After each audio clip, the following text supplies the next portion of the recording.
The war between me and my camera continues. As someone put last week, the greatest rivalry in college football is not the Iron Bowl. It's not the big game. It's not the Red River rivalry.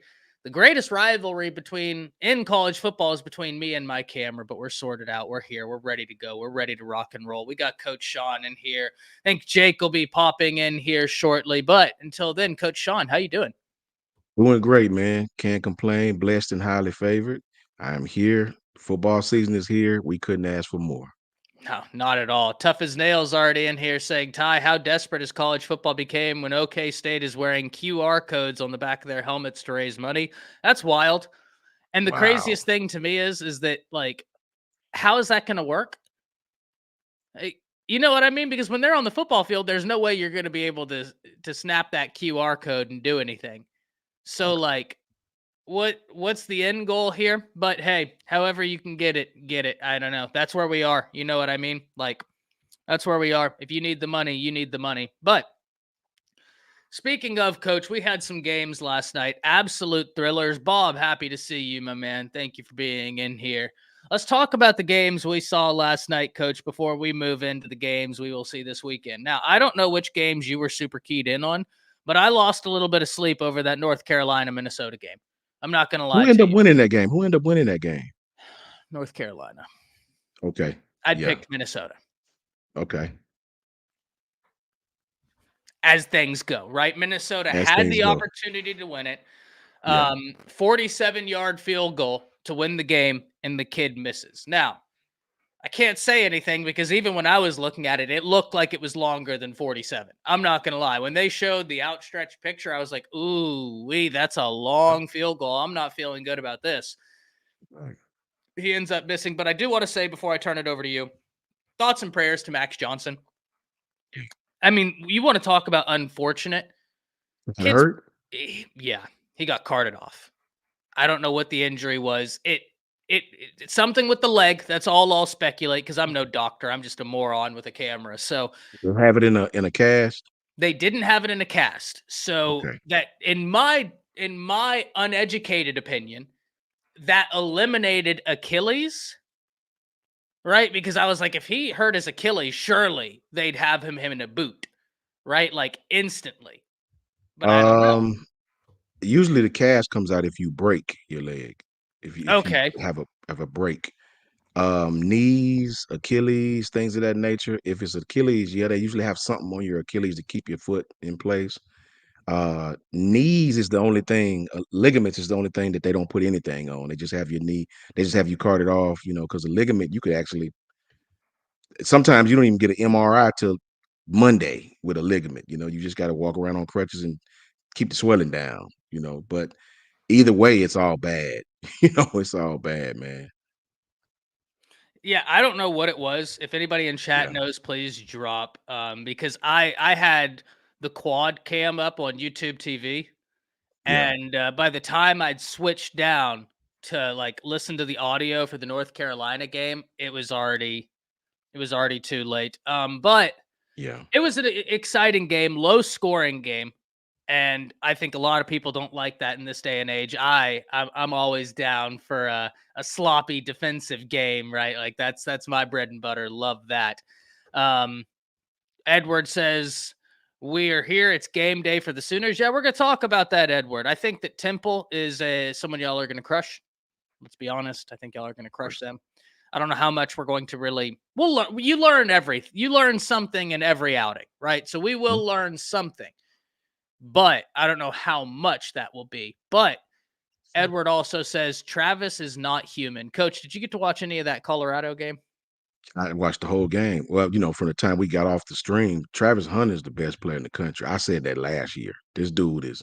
I don't think people understand how difficult it is to play wide receiver, running routes every single snap. Turn around and play defensive back, trying to cover receivers every single. Listen, man, if you just play one side of that ball, you tired as hell. Remember, if you're a wide receiver, you don't get the ball every play. So you running routes full speed every single play. Flip around and you're defending a wide receiver every single play. Man, listen, to be as effective as that guy is on both sides of the ball, to have all those pass breakups, to catch those touchdowns. That kid is the best player in the country, man. I'm telling you. You know, you say what you want. Travis Hunter's different, different. It is absolute cinema That's a fact. watching him play football. I mean, Hey, let's be honest, guys. And ladies, as I see Anitra in here this morning. Good morning, Anitra. Happy you're in Anitra, here. I mean, it's just incredible watching the young man go out there and do his thing. It is that's a fact. truly like spectacular. Um, and as I'm watching last night, Coach, and obviously this is a better served question for him, right? Like, what do you prefer playing as Travel Panure in the house? Yeah, Thank you for being in there. home team. But if you're an NFL scout, what are you drafting Travis as? Right? Are you saying wide receiver or cornerback? Man, whatever you need. Yeah. If bro, when I say that, I mean I'm literally meaning if you need a DB, you better go get him first. If you need a receiver, you better go get him first. That's a great This answer. kid is I don't man, I cannot stress to you how much energy you exert just playing one of those positions. I want somebody to go outside right now, line up. Trevor Pennell know what I mean. I want you to do a full-fledged sprint about 5 times over and over and over. That's only about 3 routes you just ran, right? Now you got to go as you're tired, flip over the defense, and now you got to cover those same receivers, running those same routes. Man, that is do you know what kind of shape you got to be in to do that, man? It's unbelievable, man. So you take him, Ty, as whatever you need. Trust and believe that. No, I 100% agree. And I actually love that answer, right? Like, I think that's 100% the right answer. I've often wondered, right? Like, and it'd be interesting to hear him talk about this. It'd be interesting to ask Travis this if I ever got the opportunity. How much of a benefit has he seen to his own conditioning now that he gets to train 24/7, Yeah. 365 at altitude, I right? think Like, yeah. Yeah, man, and when you hear the things he's got lined up after the games, cryotherapy, laser treatments, pin and needle, that those are things that NFL players, you know, get. So, I see what Ben G says he's going to get hurt. I mean, you can get hurt playing just one side of the ball. I mean, injuries are a part of it, man. I mean, you can't really shy away from if he's good at both and they're winning, I mean, you can get hurt on kickoff return. You don't even have to start, and you can go down and get hurt. So you can't really shy away from things just because of injuries or what you think the possibilities of injuries are. It's football. I mean, if that guy's excelling in that and he want to do it, I mean, you say it increases by 50%. I guess does it?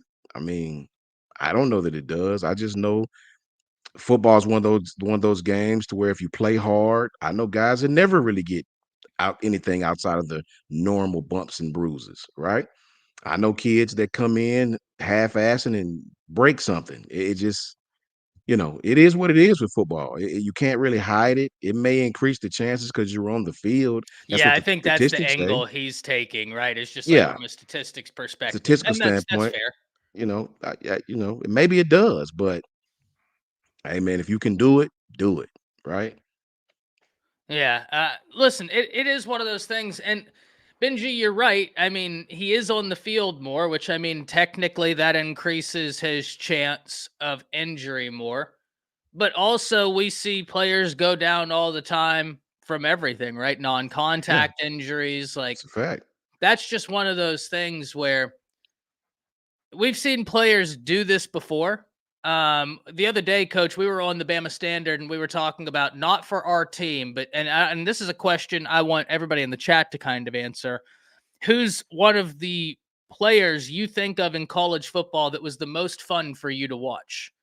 Right, like in the past. My answer it was simple, Coach Sean. It was Miles Jack, the UCLA linebacker turned running back. Like that guy, when UCLA was playing and Miles Jack was on that team, I was watching. I actually went Yeah. to the UCLA Texas game in Jerry's World, finagled my way into the president's suite, and I was sitting there with a chef on the field level being served hors d'oeuvres watching UCLA and Texas get to work. It was a great game. But being able to watch Miles Jack go out there and do his thing, Sooner fan says Brian Bosworth, not for your team, Sooner fan. It's an acceptable answer because the Boz is legendary in college football. But not for your team. Not for your team. Who else? That's an acceptable answer. But who would it Yeah. be for you, Coach Sean? You mean two-way players? No, just like it doesn't have to be two-way players. It's just Just like any someone player. that when the other team was playing, not your Mhm. favorite team, you were like, I'm not missing this game because I If I wanna Earl if I Campbell. had to pick it was Adrian Peterson for me. If I had to pick a That's player a from hell of an another, answer. my favorite player to watch in college football history, and I just because I was a young cat going against this cat. He was about 5 years older than me, but I had the opportunity to play varsity at a young age. It was David Palmer from right here in Alabama, the Deuce. Go back and Google David Palmer, number two. But outside of my own university, it was definitely Adrian Peterson. Adrian Peterson to me, man, was Adrian Peterson. I enjoyed watching Joe Burrow. Um, I enjoyed watching Dory Jackson from USC. Yeah, he Um, was crazy good. yeah, man. But my favorite college players of all time back in the day was Bo Jackson. Bo Jackson and Herschel Walker. Those guys, to me, Bo Jackson was better. I like Bo Jackson. Bo Jackson is, I've never seen a player from the running back, which is the position I was fortunate enough to play. Bo Jackson was it for me. That dude, I've never seen nothing like Bo Jackson, man. That dude. So I even now I go back and watch some of Auburn's clips when they used to run the wishbone with him and Greenwood and all those boys, man. Them dudes was, Bo Jackson, because you could put him on any team in the country right now today. From back then, this kid would make half the running backs in college football look terrible. This is a fact. Yeah. I don't disagree with that whatsoever. There are certain players from history you could absolutely do that to. I think Adrian Yeah, Peterson, without Adrian Peterson. question. Yes, Bo yes. Jackson, right? Like Herschel. they're Herschel. Yeah, I mean Herschel was insane. There are a Yeah, few man. players you could do that to. I'm surprised we didn't get any DeAnthony Thomases, Yeah, I right? forgot about Because D'Anthony. the age I was, that's when Oregon like would have all the preseason magazines guessing what their uniforms would be. And Yeah. I know some people, if you're a little bit older and you're in chat, you might be thinking, what does that have to do with anything? Hell, as I've aged, Yeah. I care less and less about the uniforms as well. But I'm going to tell you this: we high schoolers at that time were It's a fact. all huddled around the computer waiting to see what that Oregon uniform was going to be game one. Yeah. That's a big deal, Like, man, to a kid. Facts. that was legit. And Coach Sean will tell you, like, he Mhm. knows, but that was Yes. real, man. And seeing D'Anthony Thomas and some of those cool ass Oregon uniforms, man, that like in high school, that was just different, man. Yes. Like that was Kids love different. swag, man. Kids love swag. When you play the game, you love to look good.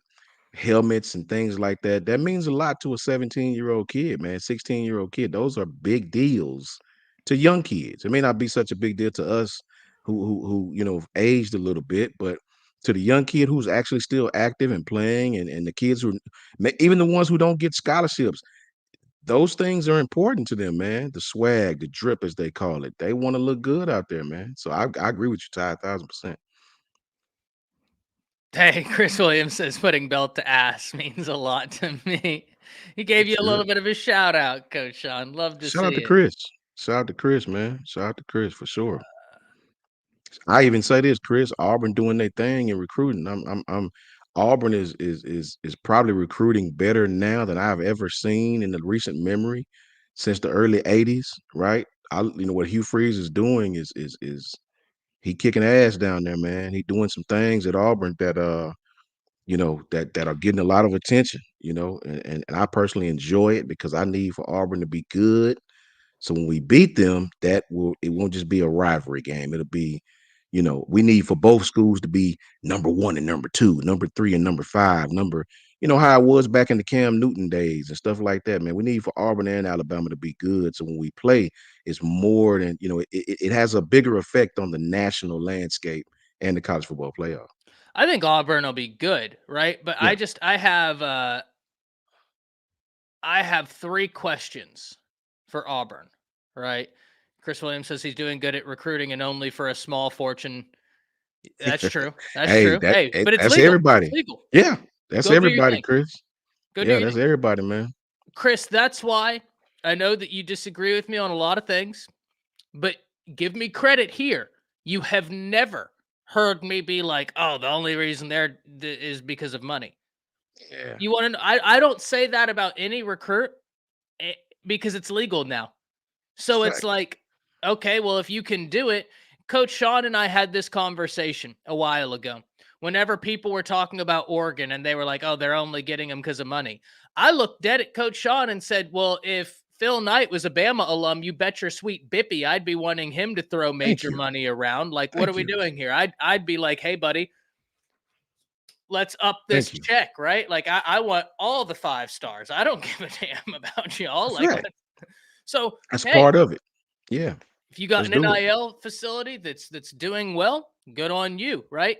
I do Facts. think Auburn's going to be better. I have 3. Isn't it a deep year for recruits in Alabama this year too? Um,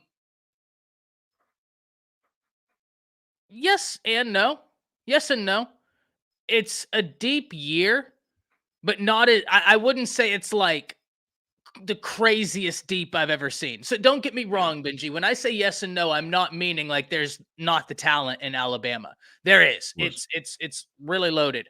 But yeah. compared to other years, I can't say that I would consider this one. Coach Sean, I'll let you speak to this because you're there. I wouldn't say this is like the deepest year I've seen in Yeah. recent memory. Facts on that, Ty. It's not really. I think where Benji going is I think certain positions is super deep this year than others. Like offensive linemen, we got a couple of them that's rated really, really high here in this state. There's certain positions where this year it is really deep, but like Ty said, as an overall, it's about the same as it usually is. About the same. You know what I mean? But we do have some positions that are deeper than others this year. And Benji asked perhaps if Ryan Williams didn't reclassify, then we'd be having a conversation because Benji, I've said this before. So this is the number 1 player in the nation would have been in Alabama, Yeah, right? Like Ryan Williams reclassified and was still top 4 in the nation. That it's a tells fact. me he'd have been number 1 in this class. I don't think he'd have given that up. So I Yeah. think at that point, it probably would have helped. Chris says, "Do you ever think it's not about money?" I think there are times where it's not, but I think now as time goes on, it's overwhelmingly becoming more about what your NIL can do. Yeah. But for schools that don't have as big of NIL, I think obviously there's some level of like, you know, that I committed here because of development, because of what this coach has done Yeah. over NIL. So just if that makes sense, right? Like I think that it's always a bit about money, but I don't think that money is the end all be all for some of these prospects and what they're going to do. But what I was going to say, coach, is I think Auburn's going to be good. I have 3 questions for Auburn. And this isn't me trolling, this is legit. 1, quarterback. Yeah. I have no questions about that wide receiver room. They have unbelievable talent in that wide receiver room. Cam Coleman's incredible. Cam Coleman, Yeah. I'm telling y'all, if you're a Texas fan, if you're an Oklahoma fan, and you're just now getting acclimated to the SEC landscape, they have a true freshman out there, Cam Coleman. He's going to be incredible. He is such a talented football player. It's actually ridiculous. Perry Thompson, very, very gifted. Very, very gifted. Yeah. Quarterback, though, like you got to get them the ball. And it's one thing to do short area passes, but you have got to go deep, Mm. right? You've got to go deep, and I just don't know if Peyton Thorne is that guy. You look at Michigan State; it wasn't clicking at Michigan State. You look last year; he couldn't take the job from Ashford, Yeah. right? So it's like that's a big question for me. 2, defensive back. They overhauled the defensive back room, and I think they got some really talented pieces in the defensive back room. But I also think that like And listen, so does Bama. Bama is very inexperienced in the defensive back room. I think Auburn's even more green in the defensive back room. The reason I say this, I love Kite. I think he is going to be a really good player. Developmental wise, I still think he's a bit further away than is a like Zabian Brown, right? Who Oh came yeah, in facts. and like, and that's not to say that Kite isn't going to be a name that everybody in this chat knows in a year, in 2 years. I do believe he has all the skills in the world. But I just think that the Auburn defensive back room, much like Alabama's, they're both very young, very inexperienced. In some areas, theirs is even more green, right? Very high upside, but and then third is Hugh Freeze. That's my third question. You're talking about a guy that will go out there, play Bama close, and then get his just absolutely railed by Memphis, and then get shut out in Florida. I mean, you Yeah, talk to Ole Miss fans, and they were like, we can't give you any sort of indication of who Hugh Freeze is, because 1 week it's one thing, the next week it's the other. It's almost like peak unserious. Um, if he reins it in, you got something, right? Like I'll never dispute that. But that right there, well, if it was that, Chris, they wouldn't have had Robbie Ashford come in. If athleticism was winning him the position, Robbie Ashford wouldn't have came in, right? Like that, you don't have Ashford anymore, so we better hope yeah. that he's better. Coach I, how you doing Coach this morning? I, what up, Coach? Coach I, I'll I say, got uh, I got go a ahead, I sir. got a show at Bleacher Report at 11. But until I hop on over there, we're probably running for about an hour more. Coach I, if you want the link, you just let me know. I'll say this too. Shout out to Coach I too, man. Fanatic Sports, man. Love that. Um, this, people made a big deal about Alabama not winning the state this year. I don't think people really understand how recruiting is. I've done this for 7 years in high school. I don't think people understand it's a first year coach. When you're a first year coach, you know, it's the same what Hugh done last year. You got to come in and get the kids that you know of, right? If you notice, we got a lot of West Coast kids, some of the top West Coast kids. Watch next year. If Alabama go out and have a great season, because next year to me, next year, the 2026, 25, 26 years are when I think Alabama, the state, will be one of the top recruiting Yes, programs in the country. yes. It's a kid I saw in the camp named Anthony Jones. This kid is Oh. from St. Paul's in Mobile. Listen, man, he will be the best outside linebacker in the country, right? He's right here from St. Paul, Mobile, kid about 6'4", about 235, 245 to guess. We got a kid named Sedarian Morgan, a wide receiver, from Benjamin Russell down here. Kid 6'3", 6'4", about 190, 200 pounds, maybe even bigger, right? We got a kid who I know personally. I know his father, Hezekiah Harris, from right here in Huntsville, from May Jemison, 10 minutes down the road. Hezzy about 6'5", 230, 225, somewhere along in there. The edge rushes is gonna be stupid here. We got Jaquez Wilkes, kid from right here from Wadley, Alabama. He about 6'4", 225. He a 4-star, 5-star, somewhere along in there. We got a kid named Shadarius Tootie, I think it was. Darius Tootie or Shadarius one or something like that. This kid is awesome. You know what I mean? From right here from Cottage Hill Christian in Mobile. He a 4-star, 5-star kid. All these are edge rushers. Jermichael Garrett, Tyrone Jenkins. It's several of them. There's 4-star, 5-star kids. They all play edge rushers, and they all have Auburn in their top 5. So the thing is, the next year, which will be that year, that's when Alabama will start sinking their teeth back into the state. You got to come in and set the tone. Shout out to Jake and win on the field. If Alabama win on the field, the brand will take care of itself in the state. People don't understand that. What Coach DeBoer doing is exactly what he was supposed to do. Come in, get your 5 stars, no matter where they're from, set the tone, and win again on the field, and the state will take care of itself. It's no different than what Nick Saban done his second class at Alabama. Shout out to Stink Ass Cat for the $20 donation. Thank you very much for that, Stink. It really does mean the world to me, for you even being in here, and certainly for that contribution. He says, "Morning, Coach Sean and Ty. Let's go. It's time." It is. It Sir. is. Y'all got a game today. Um, was a little bit sad to see Nick Anderson banged up a little bit, but I also get it, right? Like, I know, and I'm sorry, OU fans. I'm about to say the buzzword. I'm about to say the buzzword that you don't like. But the SEC is a grind. I know. Throw your tomatoes. I'm here for it, right?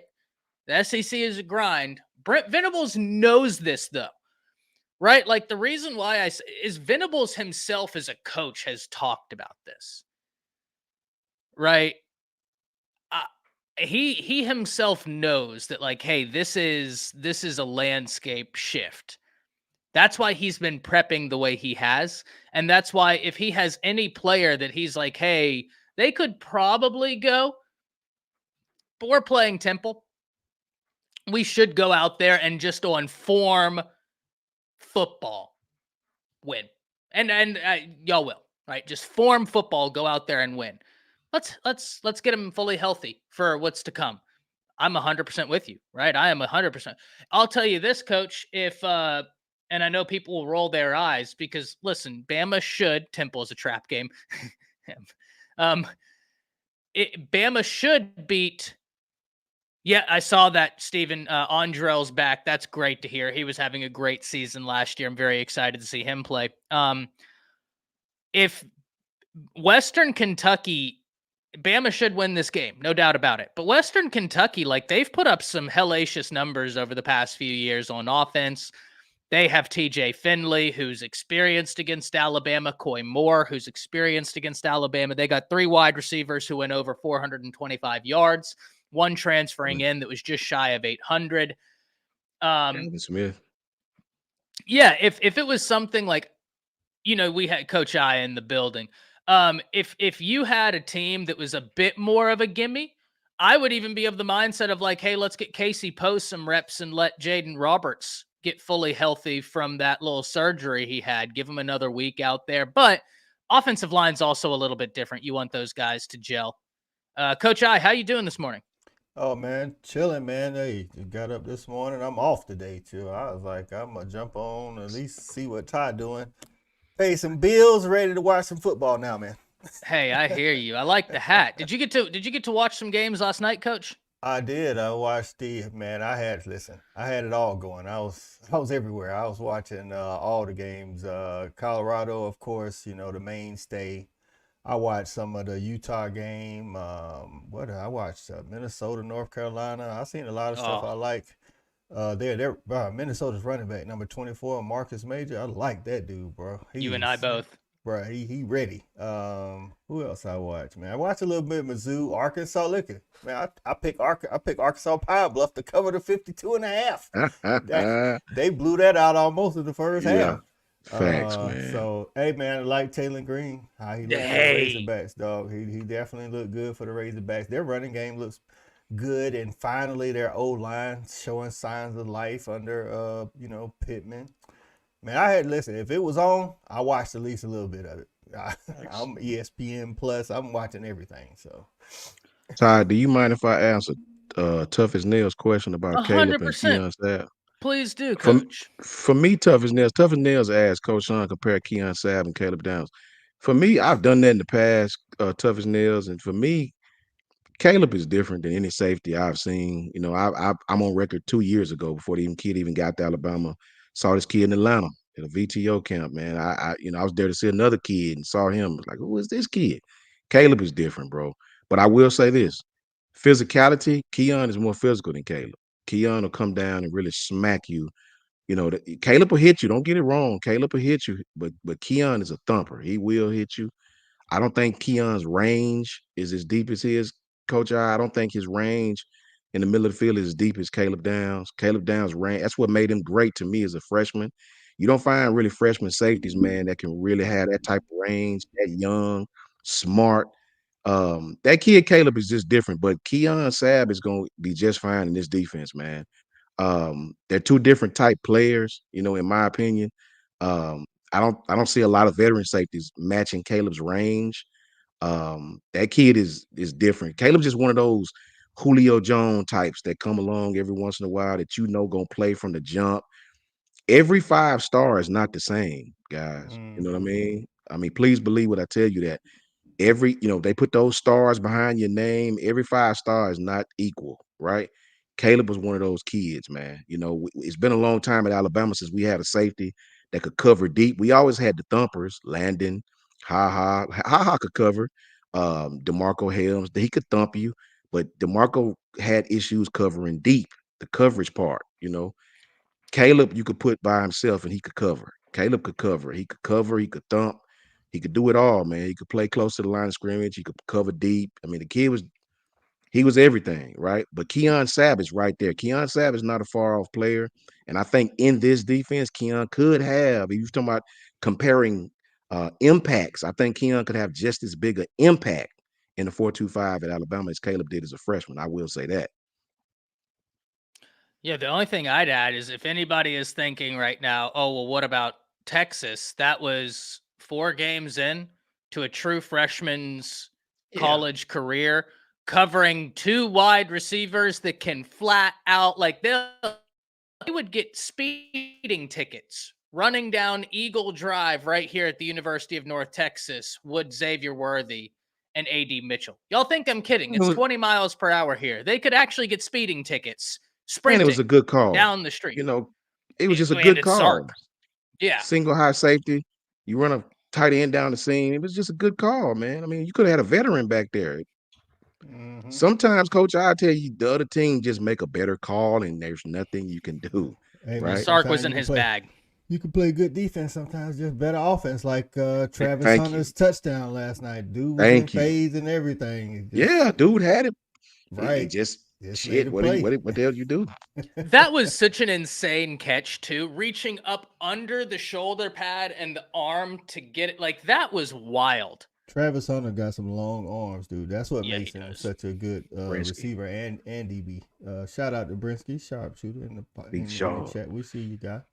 Coach, I want you to do me a favor, man. If we can, Ty, real quick. I want you 100%. to tell these people, tell the great chat, how difficult is it, man? First of all, how difficult is it just to play wide receiver, go out there and run routes every single play, right? Bruh. Whether you get the ball or not, Coach, tell them to flip back over, and then you got to cover a wide receiver every single play. I'm out of breath just thinking about it. I was about to say, you got to think the wide receivers and the DBs run more than any position on the field, regardless of how good they are, regardless if they're getting the ball.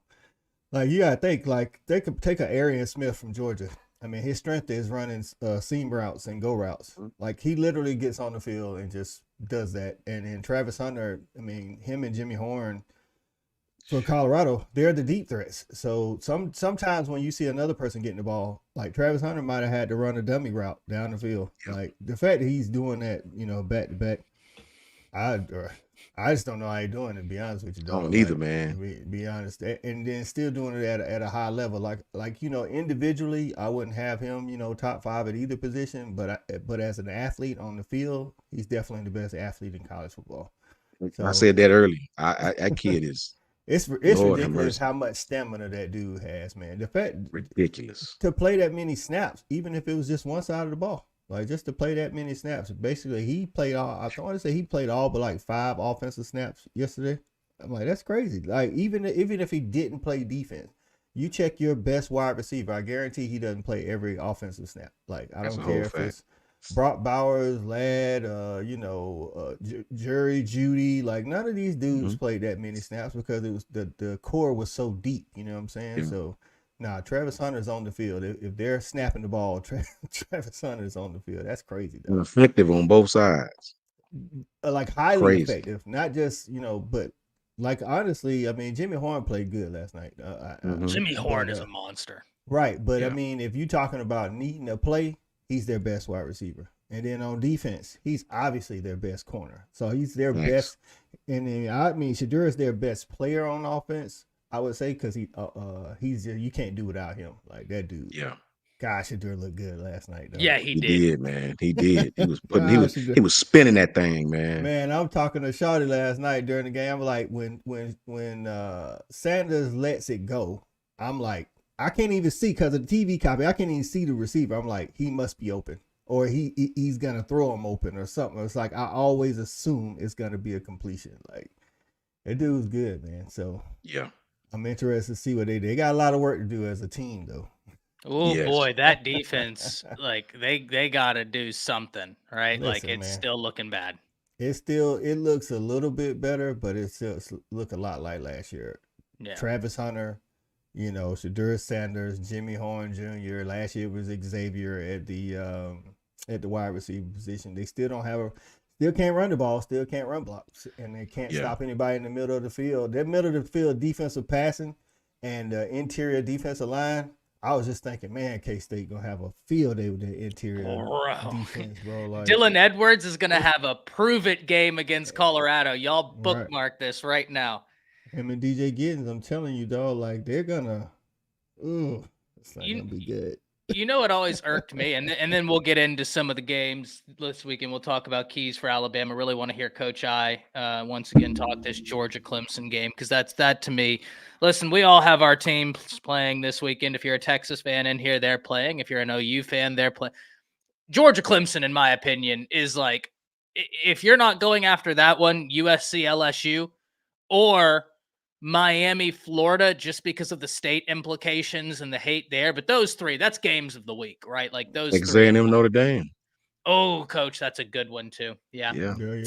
Yeah. It's good slate. Good slate. Gosh, for the it's weekend, a good man. slate. Like I say, Thursday started off with a bang. So, watch that NC State, Western Carolina. My best friend actually played at Western Carolina. I was what a game during the game. I said, look at the Catamounts putting up a fight.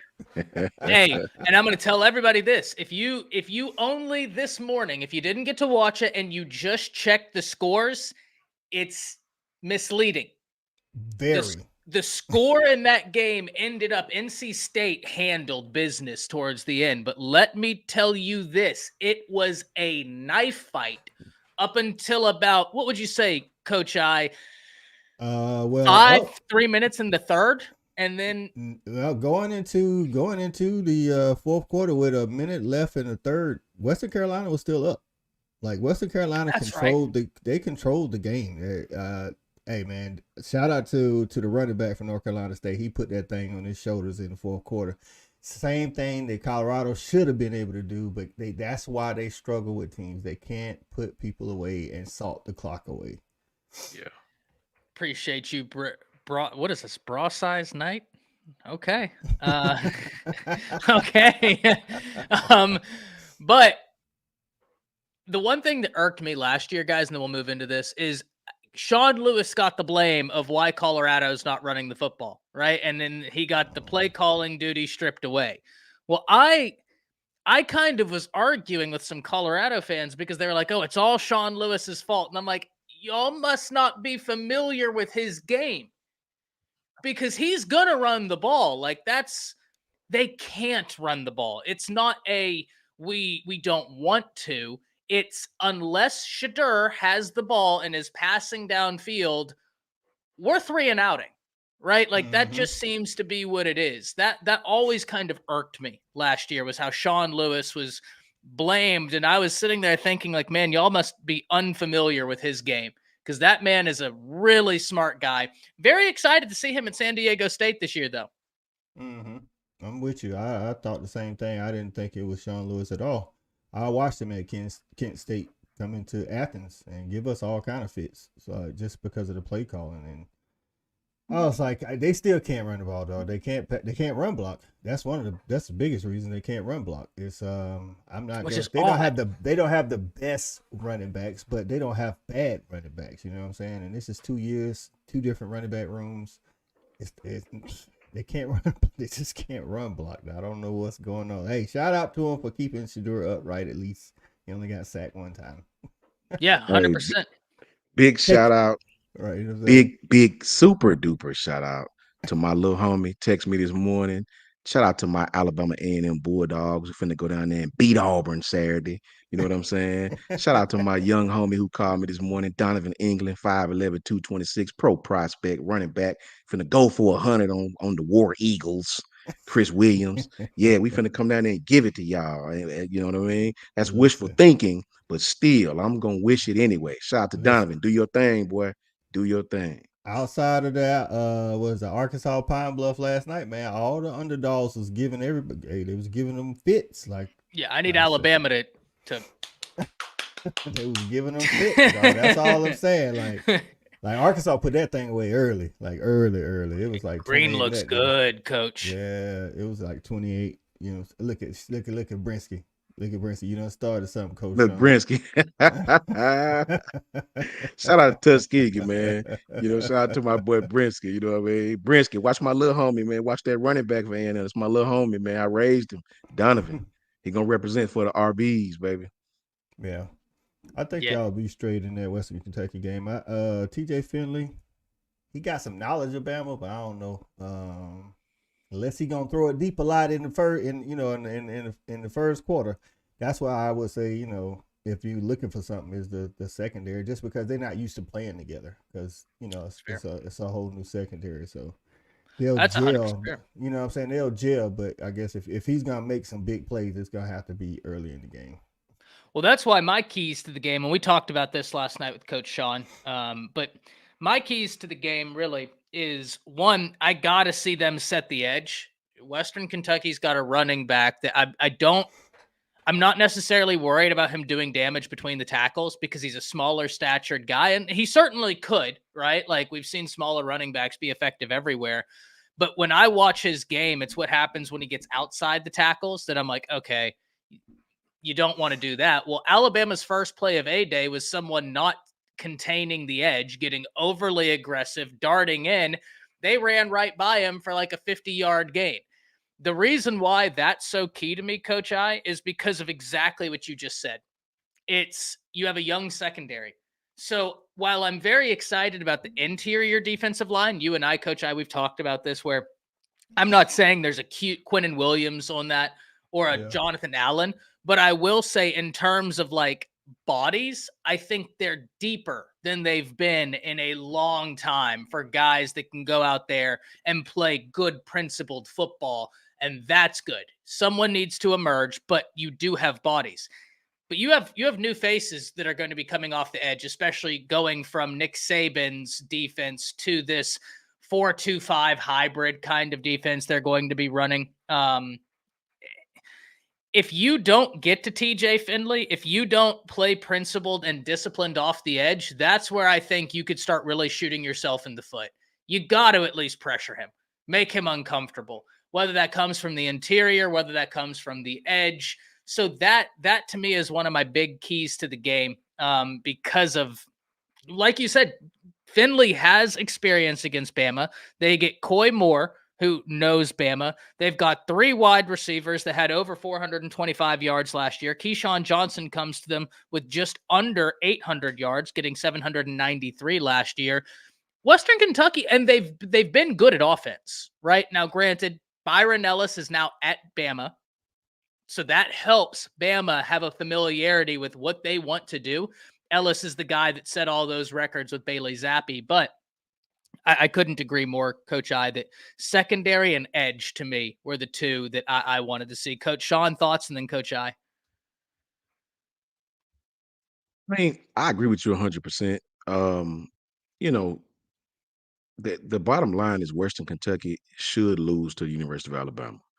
But at the end Point of the blank. day, exactly, with all these transfers and things, I mean, I don't put nothing past no team. The bottom line in this game of football, man, is you got to show up and play, man. You got to show up and play. Go ask Florida State what happens if you go out there and roll your helmet out there and think just because you roll your helmet out there, the other team's going to lay down. In the day and age we live in now where you can get a Western Kentucky who's capably equipped on offense and go get a TJ Finley and go get 3 receivers, 2 of them, from SEC schools, and one of them who was injured and had a great season before he got injured, came back. So you got all 3 back now. I mean, if you don't, we got a young secondary. I tell people, I told last night on my channel, I respect the stars behind the name, respect those 4 or 5 stars because Lord knows you need them. But at the end of the day, these guys have one of them, two of them, one of them for sure that may be starting has never played in a college football game. And Coach I, you know how I go when you're a young DB, you get a bunch set on one side. It can be confusing. It can be Right. confusing, man. So it's not a point of the talent. It's just the experience, man. And so you got to go out there and play, man. From toe meets leather, you got to go out there and set the tone, man. And you gotta you just gotta play football, man. But I do agree, Jake. You got to get some pressure on Big TJ. He can throw that thing. He can catch IDBs and man, and can make you pay. These are crafty, old, red shirt senior receivers. So you out there with a true freshman, you get in his hip, you get in his hip pocket. Next thing you know, you giving up a 40-yard bomb, it will happen, right? So you got to get pressure on TJ. You don't necessarily have to sack him. Get pressure on him, affect the Right. quarterback. Everything will work out. Yeah, I agree with both of y'all, man. Like I say, yeah, young secondary, but I will say to that, you got to be able to test the secondary, which means you got to be able to block the Alabama front. And just Facts. from a physicality standpoint, I don't see Western Kentucky being able, whether you got guys or not, and like you said, Ty, Georgia and Alabama kind of in the same predicament in that Yes. front line, deep, but no difference like this difference makers. Like there's like you say, there's no Quentin Williams, there's no Jalen Carters and Yeah. Jordan Davises, but definitely good. But when you're playing at Western Kentucky, like just the pure physicality, they probably Yeah. won't be able to handle. But like Coach Sean said, you can't let TJ Finley get out the pocket. You got to collapse Yeah. the pocket, maybe not sack him, but like last night, with North Dakota State, they wasn't sacking Shadura, but in the first quarter, second quarter, they was collapsing that pocket, and he was taking a Facts. lot of pressure. And TJ Finley's no Shadura, so Yeah. you know what I'm Yeah. saying. So with that said, it's gonna be some press man out there, but I don't think it'll be Yeah. as much man as like when Nick Saban is there. So Yeah. TJ Finley's gonna have to be able to read defenses and be able to pick apart some zone concepts as well. And I don't know if he's gonna be we ain't never sat here and said TJ Finley was like the guy that's just gonna carve you up, right? You know what I'm saying? Yeah. So I think 100%. that's gonna play a lot into it. Again, me and Todd talked about it. This offense. First drive probably script, come down, score. Second drive, I wouldn't be surprised if not to go 3-and-out, but they end up punting just because of the timing with the receivers and things of that nature. But then come like third, fourth drive, this thing will be humming against Western Cal. Listen, nothing else. Jalen Milroe say, man, let's just get out this game. I'll just take over. And then we can sort it out in practice next week. So, Yeah. Yeah.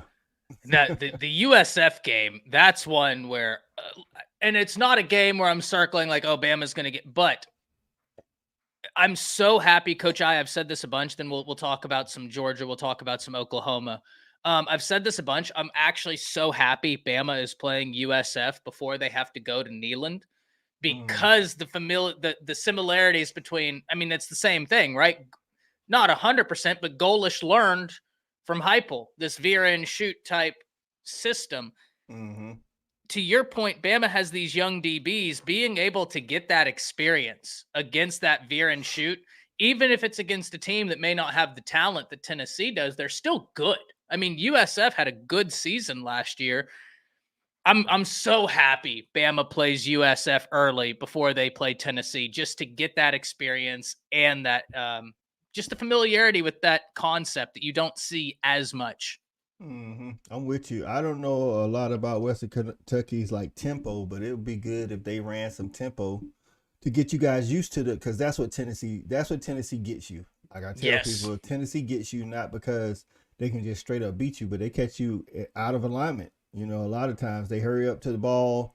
They got both, they go, twins on both sides of the ball, outside the numbers. You don't know. It's kind of like that bunch set that Coach Sean was talking about. Like as a young DB, you like, who do I cover? Because one guy's going long, one guy's staying short, but they have, nonverbal communication to acknowledge that. So I seen them trip up a lot of people. So maybe Western Kentucky just goes fast a little bit to help, because that's good practice to have it in live bullets. Like sometimes you just can't simulate that in practice if that's not your offense. So it's a good thing you guys are playing USF and like the Western Kentucky's to get ready for it, because Wisconsin will be a totally different animal than like, schematically than Tennessee will be. So 100%. 100%. Well, We got some OU fans in here. Let's talk about Oklahoma playing Temple. Like I said, this is a game y'all should go out there and just beat Temple, right? Right. But we can learn some things. And I get it.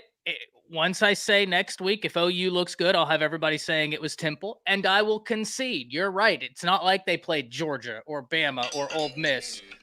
Well, that's a catchy little ringtone right there. I like that. Seinfeld, baby. Hey, I like that. But I just, you have a young quarterback, you have a new offensive coordinator. I just want to see the offense click, right? I think the defense will be fine. Oklahoma returns more defensive production than any team in the SEC, and they get better through the transfer portal in a Dominic Williams. You have Jaden Jackson from IMG set to start. If you've been on this channel, we've been telling you for a long time, Jaden Jackson was a guy to watch. I thought he was underrated, even though he came in for the 24/7 Sports composite, or no, 24/7 Sports rating themselves as a top 150 player. I thought that was still too low. I don't know. When I'd watch him play, I was like, man, this guy's really good. Like really, really good. Well, he's supposed to start for OU. I just need to see the offense click. I think the defense will be fine. It's year 3 with Brent Venables. If you go back, any historic Brent Venables defense, anywhere he's been, year 3 is where you see that uptick in their production. They have returning experience. So I think the defense will be able to get their wins against Temple. I just need to see Jackson Arnold gelling with these wide receivers, gelling with Seth Littrell, and the running back room, right? And offensive line, yeah, but I just don't know that Temple has the capacity to really test that offensive line in the manner that I would like to see them tested. They will at some point during the season, but I just don't think Temple's the one. Coach I, what are you thinking? Yeah, I'm thinking the same thing. It's Temple. They haven't been good in years, No. decades or something like that. It's like, so listen, when Georgia's playing a team like this, I'm not watching to see if we win or if we win the play. I'm watching to see how we win the play, and then in my mind, right, execution. Like I'm trying to see, okay, if this was Tennessee, if this was Bama, would we have made that play? Like I'm looking to see with running backs, I'm looking to see when they get touched. Like if the running backs making moves in the backfield just to avoid people, you got a problem. You know what I'm saying? But if he's not getting touched to 3-4 yards down the field, then you're doing a decent job. If your wide receiver is having to catch the ball low, not hitting them in the numbers, not hitting them on the run, like if you're running an in route, deep in route, does Jackson Arnold lead him so that he can make a play after he catches the ball?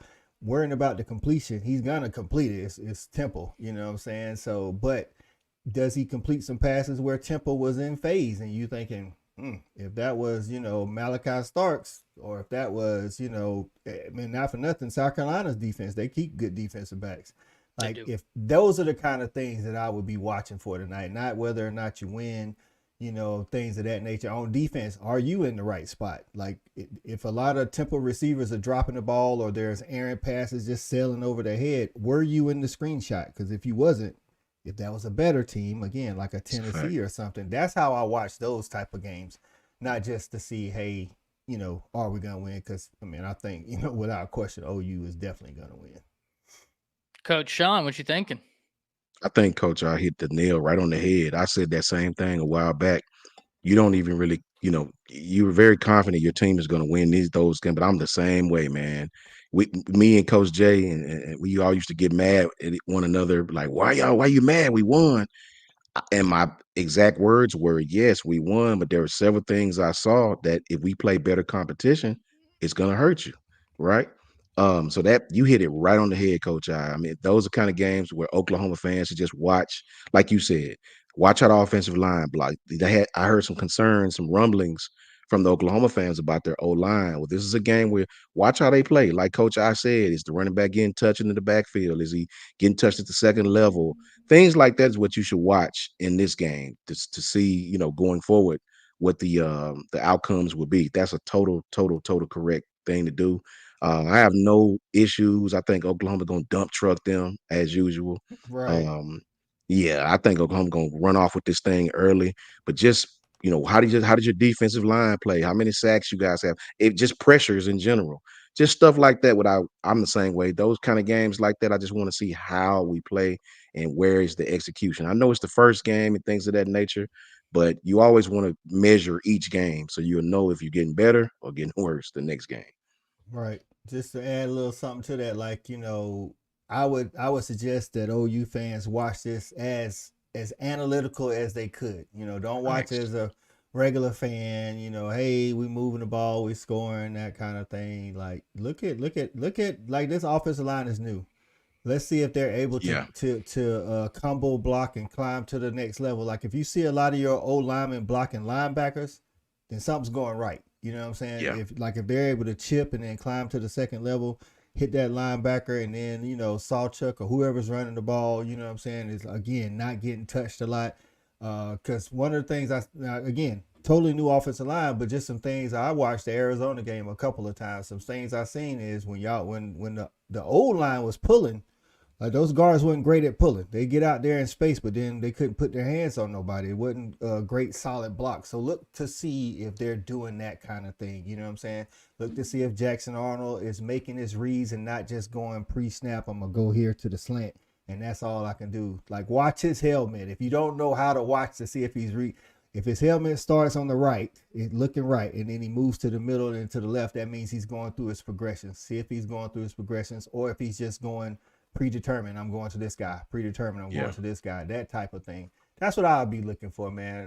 You're not going to get much in the way of, the scoreboard or whatever. I mean, not unless it's a close game. Then even if you're watching like we're saying watch, you should be able to know why the score is close, if that would happen. Like I said, I don't think so. Yeah, 100%. Now, I wanted to answer this right here because, yes, he is, Steven. Yes, he is. Yes.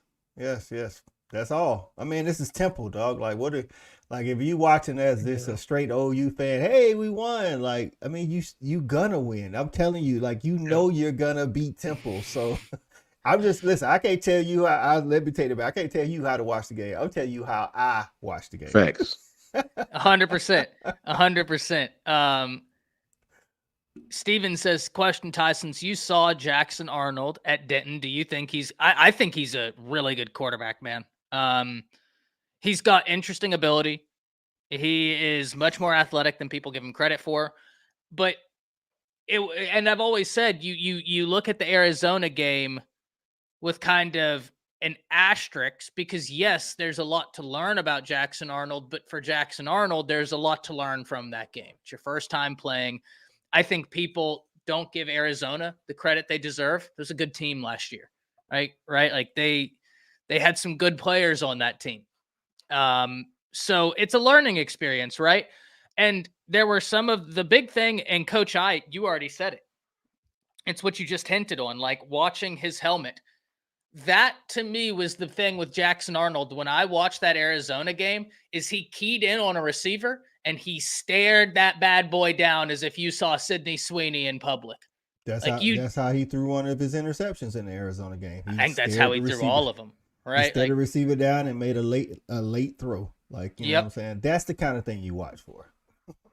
But it was, like I said, the reason why y'all have never heard me be like, oh my gosh, because it's his first time starting. You know what I mean? So it's like, I've always said this. I even say this about Jalen Milroe.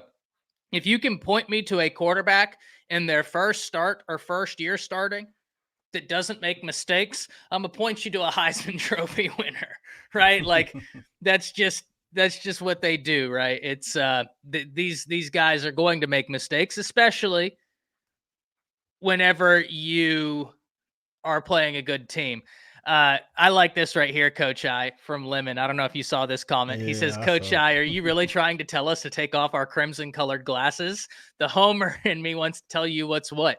The realist in me knows you're right, but we'll still blow raspberries. That's right. I'm just saying, if you want to know what you're going to look like, you're not going to know. Like, if you look at it through the crimson colored glasses, you're not going to know after tonight. That's what I'll say.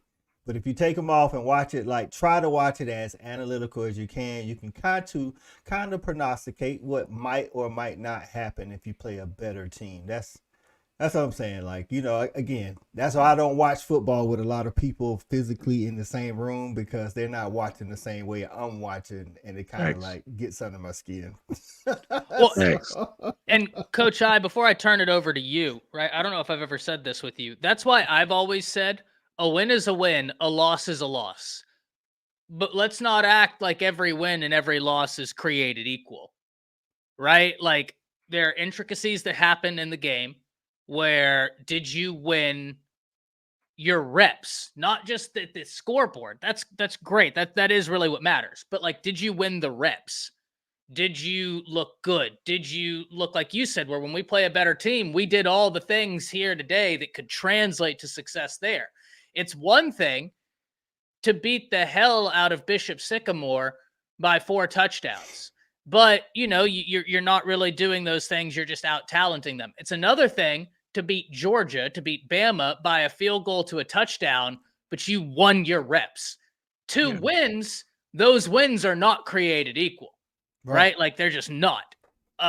So I love that analysis, right? About like how you watch the game. Listen, I think that's great. Moonrocker laughing at me. Listen, Moonrocker, I'm straight up, dog. I don't care if it's dog fans or who else. Listen, SEC championship last year. I'm sitting at the table with Shawty. It's me, Shawty, and my boy. But we are at a tailgate party of big sorts, couple hundred people. Everybody's yelling all these incorrect things and talking about what's going on. Bro, I left out, went to the car, and started watching the game on my iPad because I needed to focus in on the game. Thanks. That's me.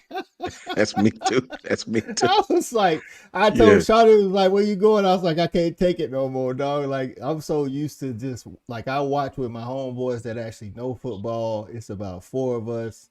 I ain't got to worry about that. But if I'm watching a game with people that actually, like, hey, and I'm not saying it's wrong if you watch the game like that. I'm just saying that's not how I watch the game. You know what I'm saying? So, like Ty said, like I'm watching Colorado and North Dakota State last night. I can tell you right now, as a coach, if you asking me which coach should feel better, for sure it's North Dakota State. Like nobody wants to lose a game, but North Dakota State played a team that was top to bottom, athletically better than them. Probably all the guys were ranked higher than them, but North Dakota State played a good game. They just didn't get a good couple of breaks. Colorado did not play like sound football. And as a coach, they'll spend more time in the film room than North Dakota State will on this past Thursday's game. Let's just say that. And see, that's how, I watched the game again. Like when I was coaching, whether it was basketball or football, like if we had a game like college, listen, man, stat guy tell you, I'm cussing people out at halftime. We up 20. Thanks. I'm like, I ain't got nothing to do with we up 20, dog. Like I'm talking about how these turnovers we got and we playing around, we're not focused, things of that nature. So yeah, I'm not the best person to watch the games with, especially if it's Georgia. Hey, shout out to man. I think that makes you the best. I disagree, Coach. I think the opposite. I think that does make you the best person to watch the games with, because my wife will tell you I'd be watching games. Bama's up by 2 or 3 touchdowns, and I'm sitting there stressed. And she's sitting there like, I don't get it. Y'all are kicking their ass. And I'm like, no, this is going wrong, and this is going wrong. And then she does the thing, right? She's got me figured out, where she starts scratching my back, and she goes, it's okay, Ty. It's okay. So I'll tell you, it's going to be okay. Georgia's got a huge matchup. Coach, I want you to give us the preview, your thoughts, Georgia Clemson. Oh, man. This is going to be a good one. I think still mad at the media, the national media. They haven't given this game enough coverage, in my opinion. I think without a doubt, it is the premier game of the weekend. It's the only game that features 2 top 15 teams. Let's say that I'm still mad about the noon kickoff, but it is what it is. Yeah, noon kickoff for that game. Right. Even before the polls came out, we knew both of these teams was going to be top 20, top 15, something like that. So, no shade to A&M and Notre Dame, but come on, man, game day not in Atlanta. That's what we're talking about. So, but to the field, man. Listen. Clemson got some things they need to work out. I think they got a lot of experience coming back on their O-line. They got Matt Luke, who I actually liked as an O-line when he was O-line coach when he was at Georgia. Stacy Searles at Georgia now has actually been doing his thing, but I still kind of hold Matt Luke right under Sam Pittman. You're talking about Kirby's era for that offensive line, so I think they'll be better there. I've always loved Phil Maffa. Now, their depth at running back, I don't know about that, but Phil Maffa is that guy. Like, I thought he was that guy when Will Shipley was there. Better running back, Will Shipley, the better football player. They got some weapons on the outside, man. Shout out to my little cuz, you know what I'm saying, Tyler. He plays slot, and then they got Antonio Williams out there. They got Wesco and Moore, who's supposed to be, you know, really good young talent.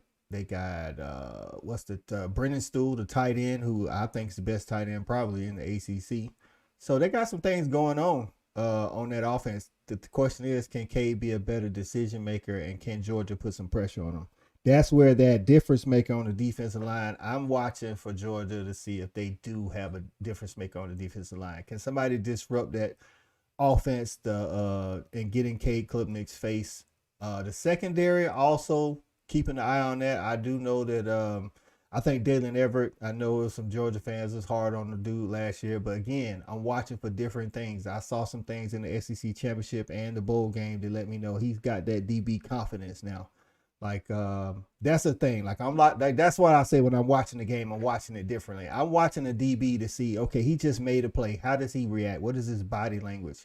And if you don't show me that you that guy, like, almost conceited, like, if you're a DB, you know what I'm saying? Like, I need you to do the whole, even if it's a bad throw, you know what I'm saying? I need you to let me know you got that. And he started to show that at the end of the year. Now, on the other side, Julian Humphrey and Daniel Harris, supremely talented corners in man-to-man. But again, they haven't took a lot of live bullets. It's kind of like that, like we were talking about the Alabama secondary. Those guys are young when it comes to live bullets, taking them during the game. So I'm interested to see that. The good thing is they'll be going against some Clemson wide receivers that haven't proven a lot either. So, Malachi's going to be Malachi. I think Malachi's gonna he's had 2 really good years. I think this year is gonna top both of those years. Like, I think Malachi's locked in. That's one of the biggest reasons why I like this secondary, simply because we got Malachi. It's kind of like when you guys had Caleb. You know what I'm saying? It's like, as long as we got Malachi back there, we good. You know what I mean? So but I'm looking at us on defense. I'm looking at that defensive line. Can somebody be a difference maker? On offense, it's gonna for those old school Georgia fans, they're not gonna like this game because, you know, we have a claim at running back but it ain't gonna be a lot of running like they want to be a lot of running because Trevor Etienne looks to be suspended. I don't have confirmation, but he does look to be suspended. Rod Robinson, turf toe surgery, he's out. So now you go to Branson Robinson, in MCL, ACL tear last year, 100%, you know, cleared, but Coach Sean, no, you ain't the same guy when you come back in 12 months. It take about 18 months to be that same guy. I give you Nick Chubb as an example. He rushed for 1,000 yards a year after he came back from his ACL in Kirby's first year. But if you watch those 1,000 yards, he was not the same Nick Chubb going down after, you know, one guy was tackling him, shoestring tackles. That's not Nick Chubb, you know what I'm saying? So, and I think it's going to be the same for Branson Robinson. So, hey man, you'll get to see all these young guys that we got. We'll see if they live up to the battle, you know, all the hype they got coming out of high school. But Carson Beck's gonna be tossing that thing around, and I'm very confident in our wide receiver room. So all the transfers we got, I know a lot of people talking about Kobe Young. We got Kobe Young, we got the receiver from Vandy. We got Michael Jackson III, you know what I'm saying? We got a lot of guys coming in, but none of those guys are going to start. So I'm liking our, you know, Dylan Bell, Dominic Levitt, and Arian Smith are going to be the starters. I'm looking for them to make a vast impact early in this game. Let's just say that. So I got us covering. I think I'm not saying we'll pull off early, but I do have us covering kind of like 31-14, something like that. Well, then you'll still have like the best tight end room maybe in the nation, right? Like it's still an embarrassment of riches. And I know everybody's going to say, but Ty, they lost Brock Bowers. You're right. That's what makes this so absurd is Oscar Delp, I will argue with a tree, if you sleep on him, uh, you're going to be unhappy.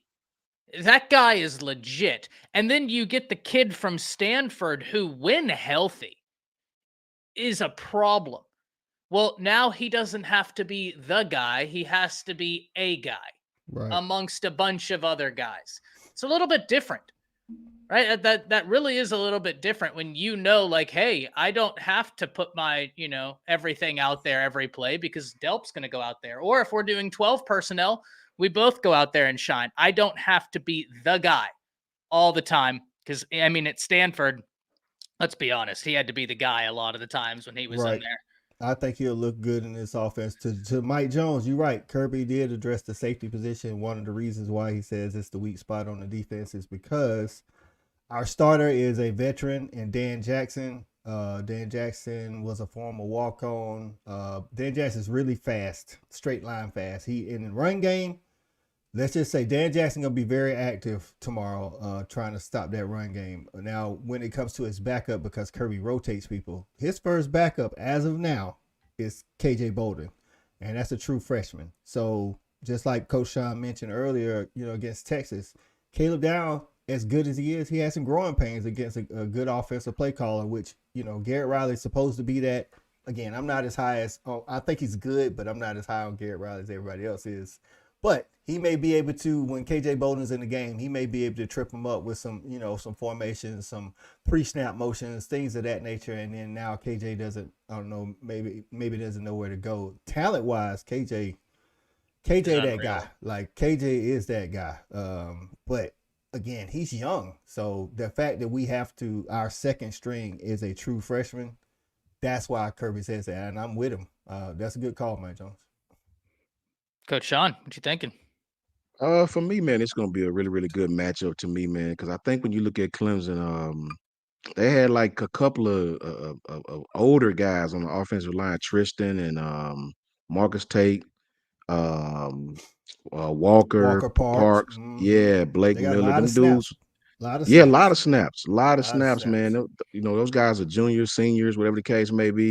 And then when you look at Georgia's D line, Stackhouse, I think he might be a senior. What Warren Brinson, Brinson, Terry Ingram uh, Dawkins, Chambliss, Chambliss, and Christian Miller, who actually hasn't played as much as he wants, but he's a third, facts. fourth year player that's supposed to be disruptive. So Yeah, man. And so to me, that makes for a really, really, really intriguing physical matchup.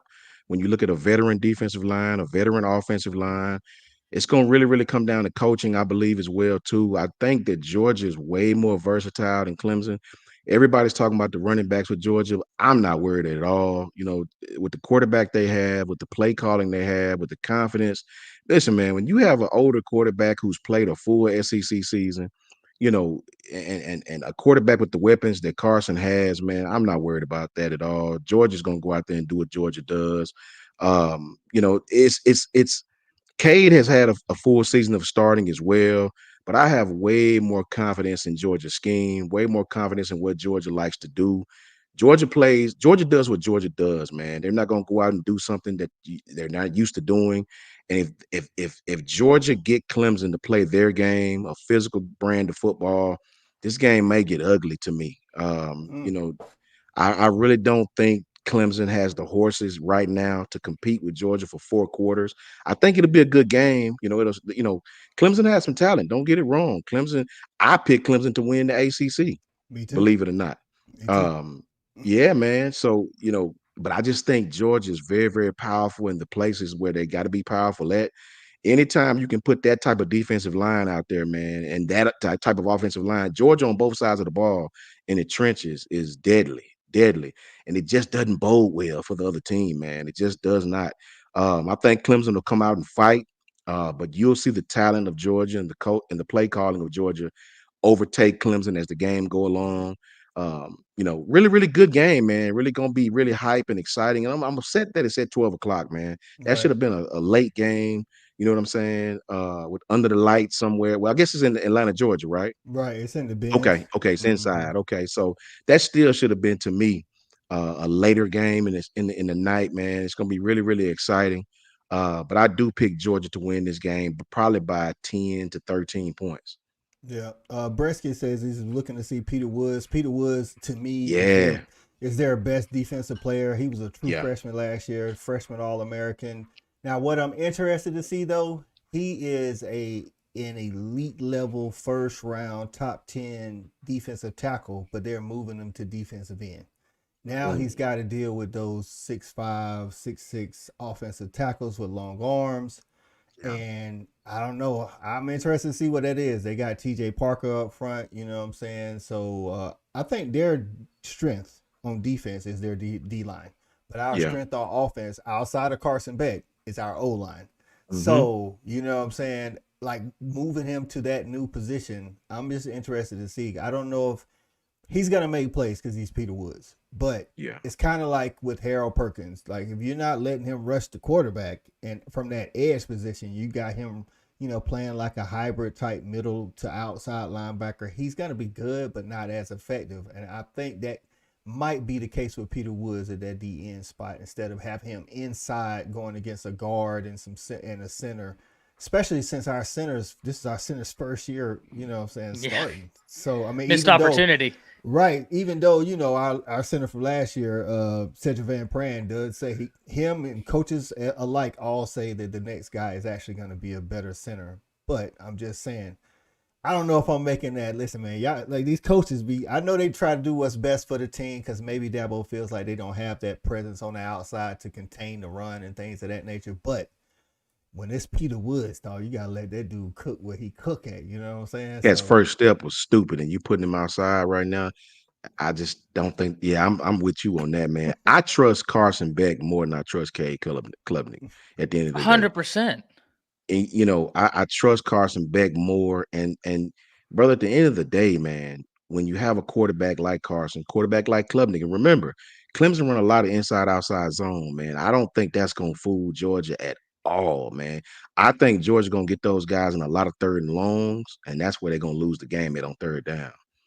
listen, I watched some Clemson. They beat Kentucky in the bowl game, so I watched that game a lot. They played a good bit of zone against Kentucky, which gave Kentucky problems, but that is not the zone concept you want to Exactly. run against Carson Beck. Facts, man. Bruh.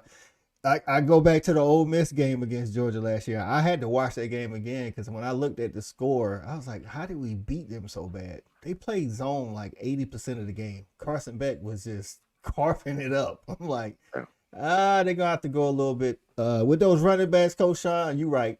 I'm not worried about us running the ball. I want to see how we're going to pass block. I was telling the fellas on the Georgia show that we might even see some empty sets and with 4 wide and a tight end, but had a tight end doing like a short, you know what I'm saying, orbit motion or something like that to stay in to block for Carson because, you know, right now, if you ask me, I trust Delp, Urisic, and Lawson Lucky to block better than because the running backs, not that they're not physical enough, but they might not know how to recognize blitz packages or stunts and be in the wrong spot, you know what I'm saying? And the last thing we want to do in an out of conference game is get Carson Beck hit on some old humbug type stuff. So I can tell you this one fact: if you're looking for one key point, Clemson, Kirby is not going to allow Clemson to line up and run the ball on them.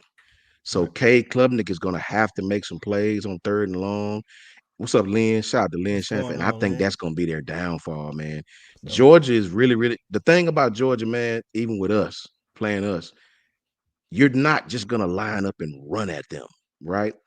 You know, we had probably as much success as any team in the world, and we didn't really have a lot running against Georgia. Just and that's in key what downs. Just in key downs, right? And that's what creates. That's a whole fact. That's a whole fact. We didn't have great success against them running the ball. Jalen Milroe made some plays with his legs in crucial downs, like it might have third been and sixes and stuff like that. Third and 7, and he got that, or maybe even like a 2nd and 13. Second and 8 yards to make it 3rd and 5. Like that's what beat us in the SEC championship. It was Jalen Milroe and those legs, like you say. I don't even know if you guys had I think you guys had around 150 yards rushing, maybe. Hold on, that's with the quarterback runs. And against Georgia, that's crucial. They was crucial runs, though. Down and distance type runs. Yeah, man. And I just don't know if Clemson gonna be able to do that. If you put it in Cade Klubnik's hands, I think that bodes very well for University of Georgia. Yeah. I like it. I 100% agree. To kind of give y'all the spoiler, I picked Georgia in the Bleacher Report show. It'll be happening at 11 p.m. Central Standard Time. Guys, download the Bleacher Report app. You're about to see myself. You're about to see Jay of Unfair Sports, Nino of Nino Sport Corner, Steven of Fanatic Perspective as we pick a slate of college football games. The one that gave me the most trouble was this West Virginia Penn State game. That's the game that I just piggybacked back and forth. I didn't have it in me, guys, to pick the upset. This was I know. Listen, I know. I run a little college football pick 'em. We've been going 3 years strong, man, and this is one of the games I picked it, but I didn't. I let's just say I started the week on one side of the pick, and then I moved to the other side of the pick. I don't know. Who'd you pick? I still don't know. I took West Virginia to cover the 9.5 because you pick against the spread. I don't know if they'll win, but I think they're gonna cover that 9.5 because on paper, this should be a win for Penn State, no doubt. No doubt there should be. They had a bad sophomore season, but they still got one of the best running back rooms in the nation. And then they got a good defense. They got a good old line. Do I trust Franklin to just go out there and smash them in the mouth? I don't know. I just don't know. Garrett Green on the other side for West Virginia, he's supposed to be better than his stats show. I believe he is. They're playing at home. It's not the backyard brawl with Pitt, but it's still a lot of hate there. So, it's just tough. 9.5's a lot on the road. 9.5 is a lot on the road. So I say West Virginia covers the 9.5, but Penn State gets the win. That's where I'm at with it. Where are they playing at? West Virginia. West Virginia. They're playing at West Virginia. I picked Penn State to win because on the Bleach Report, it's not against the spread or anything. It's just outright, right? So I picked Penn State to win, but I was up at 12:30 last night, literally just staring at the wall, being like, I don't know if I like this pick. I think there might be an upset here. Could be. I'm really upset that they wouldn't let me pick Florida State, Boston College. They didn't give us that game because I was going to pick Boston College. I was going to put on the wig. A lot of people are. Yeah, I was going to put on the Blaze wig, and we were going to have some fun, Coach Sean. But they didn't want to see me shine. I have zero faith in Penn State away from home. If this was at Penn State, I would pick Penn State easy peasy. That's what made it so hard for me. West Virginia's gonna beat them. I'll call it. Don't tell me that. Don't tell me that. I don't got no faith. And I guess I'm saying this. It's illogical because I'm saying that not based off how good West Virginia is. I'm saying that because I don't have any faith in Penn State on the road. I just don't, man. If they win that game, it'll tickle me. But Penn State is just one of those teams. They give me Miami vibes every year. You're picked to do so well. Right. Well, you'll love this, Coach. I picked Florida over Miami. So did I. I did. Yeah, I'm going Florida. I did a little 10-minute. I'm gonna start doing that every Thursday. By the way, I just hopped on impromptu. So I did a little 10-minute pick segment yesterday on the channel. Picked 5 games, and one of the games I picked Florida to beat Miami. I think Miami roster wise, top to bottom, is better. I just think Florida's gonna have something for it. Those guys played a lot of high school ball together. You know what I'm saying? They all, a majority of them are from the state of Florida. Miami has more talent in the trenches per se, but I don't know, dog. Cristobal has shown, you know what I'm saying? He ain't always the greatest under pressure. So will he kneel the ball? Hey, much as I hate to do it, now trust me, I picked Florida, but I'll be rooting for the Hurricanes. Hey, I respect that. I respect that. Well, gentlemen, we're gonna call it right here because I gotta be in the Bleach Report studio in 3 minutes. So we're gonna go around the table, let everybody know where they can find all your great content. Coach I will start with you, then go Coach Sean, and then we'll wrap it up. Y'all already know, man. Fanatic Sports on all the social media: YouTube, Instagram, Twitter. Look, tomorrow morning, 10 a.m. Eastern time. The breakfast tailgate is back. It has moved to Saturdays instead of the Tuesday, Thursday. So We'll be live just doing some pregame stuff for about an hour and a half at 10 a.m. Eastern time tomorrow. And then don't forget about the snap count tomorrow, Saturday night snap count tomorrow at 10:30 p.m. Eastern to wrap up Only Fan Addict. PG, so he's crazy. The snap count tomorrow, doing a wrap up of the day's happenings. So yeah, check me out. Coach Sean. You can definitely find us and myself at JMHO Sports Talk. That's on Twitter and on YouTube. We'll be doing a post game show after the game. That was real big for us last year on the other station. Just to wrap up and talk about what happened, man. Let everybody, chime in and give your thoughts on what we saw, and just to wrap up the Saturday night, man. Good session of football, man. Talk about it before we hop on to some other games. JMHO Sports Talk on Twitter and YouTube. And shout out to the brother Jake, man. Shout out to Jake. Jake was having some internet issues, and All he trying to week. work it out, man. He was upset because he couldn't come on. He wanted to be here, trust me. But shout out to Jake, man, and set the tone, man. Much love, broski. Love it. Love it. We will be back. Well, I will be on Bleacher Report in the next 15 minutes. We'll be going live there. I'll also be on Bleacher Report tomorrow after the Alabama game, so be sure to be on the lookout for that. And then we will be back as a group Monday, giving you the reaction from the weekend slate. So you don't want to miss that. Until next time, as always, let me introduce y'all to the fourth member of the panel, the quietest member of the panel, but the member that always gets the last word. That's the spinning wheel of doom. And it spins.